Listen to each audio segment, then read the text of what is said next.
காலக்கண்டு எது எதுக்குன்னே பயன்படுத்தலாம் இந்த இப்போ இருக்க காலகட்டத்தில்? இப்போ இருக்க காலகட்டத்தில் முன்னாடி வந்து மாட்டு வண்டி ரேஸ் எல்லாத்துக்குமே இது பண்ணாங்க. இப்போ வந்து பாதி பேர் ரேஸ் யூஸ் பண்ணுறாங்க. இப்போ மாட்டு வண்டி யாருமே யூஸ் பண்ணுறது கிடையாது. அதனால் இப்போ முக்கால்வாசி வந்து ஜல்லிக்கட்டுக்கு தானே போகுது. ஜல்லிக்கட்டுக்கு தான் போகுது. ஜல்லிக்கட்டுக்கு. ஆனால் முன்னாடிலாம் பார்த்தீங்கன்னா புலிக்குளம் ரக கன்றுகள்லாம் பார்த்தீங்கன்னா அந்த உழவுக்கு பயன்படுத்துவாங்க. அப்போல்லாம் கேள்விப்பட்டிருக்கீங்களா, பார்த்துருக்கீங்களா?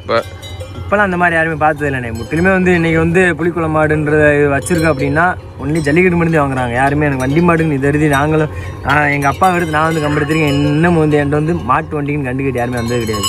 முற்றிலுமே வந்து ஜல்லிக்கட்டுக்கு தான். இப்போ எல்லாமே வந்து இயந்திரமாகி போச்சு, டிராக்டர் இருந்துடும். அதனால் வந்து யாருமே மாட்டு வண்டி யூஸ் பண்ணுறதே கிடையாது.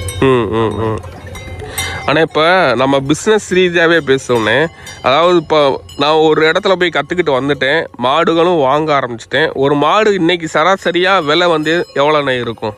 இன்னைக்கு மாடுகள் கொடுப்பாங்களா வாங்குறதுக்கு? மாடு வந்து யாராச்சும் கொடுத்தா தானே. நம்ம யாராச்சும் கொடுத்து